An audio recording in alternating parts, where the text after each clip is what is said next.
You know, we spend something like 80% of our waking hours communicating with each other. But how much of that time are we actually listening? Today, we're going to dive into a skill that is, no joke, a total game changer for your career and your relationships. It's all about getting past just hearing sounds and words and really, truly understanding the person who's speaking. Before we dive into this critical subject, please take a moment to like this video and subscribe to the channel for more expert breakdowns. Okay, let's be real for a second. Think about the last important chat you had. Were you really in it? Were you actually listening? Or were you just kind of waiting for them to take a breath so you could jump in? Maybe you were already cooking up your counterargument. Or, let's be honest, maybe you were sneaking a peek at your phone. It's a simple question, but the answer tells you a whole lot about your communication habits. The thing is, genuine listening is tough. It's like you're constantly fighting a battle. On one side, you've got the external stuff, the noise outside, the dings from your phone. And on the other, you've got these internal roadblocks, like our own biases or the ideas we walk into a conversation with. Without a solid strategy, these barriers are going to win every single time. So that's what we're here to do today. Build your toolkit for winning that battle. So how do we start fighting back? Well, it begins with taking control of the things you can control. And the very first tool we're going to put in our listening toolkit is all about managing your physical space to give yourself the best possible shot at success. Think about it like prepping your kitchen before you start cooking a big meal, right? It's the groundwork. First, can you actually hear the person clearly?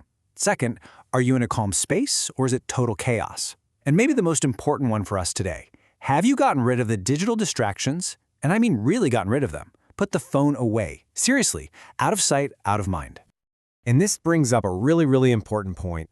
Listening is just always going to be more accurate when you're face-to-face. Trying to listen over a bad connection is like trying to see a painting through a keyhole.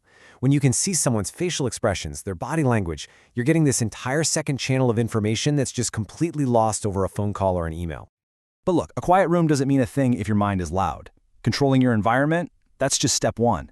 The real work, the thing that separates a pretty good listener from a truly great one, that all happens internally. It is all about mastering your own mindset.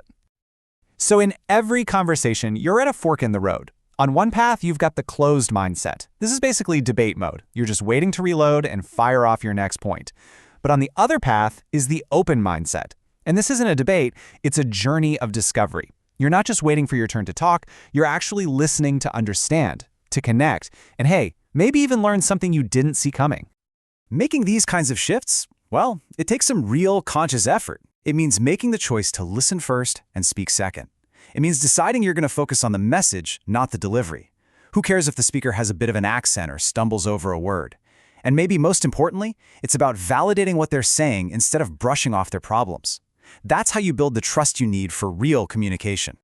If you are finding this detailed analysis helpful, a quick like and subscription helps us create more in-depth learning resources like this.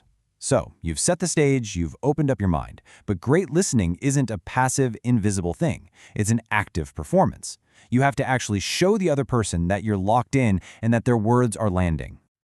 Listening is a full-body sport, for sure.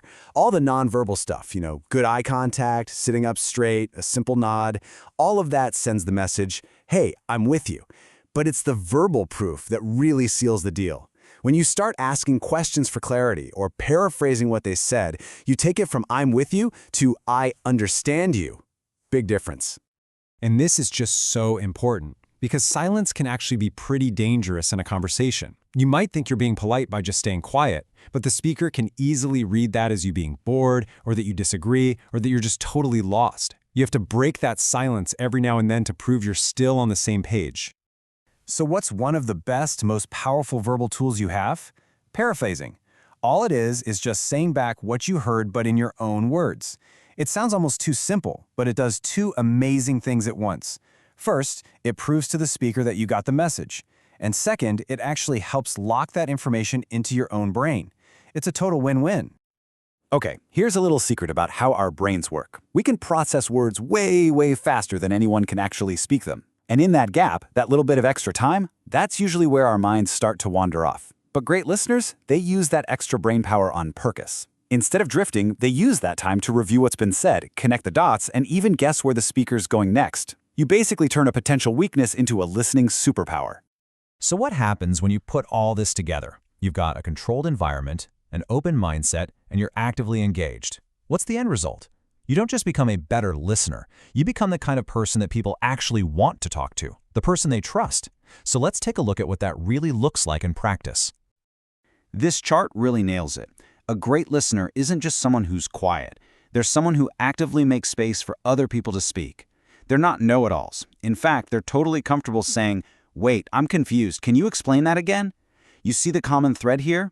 It all comes down to curiosity and focusing on understanding the other person, not on proving that you're right. That's the gold standard we're aiming for.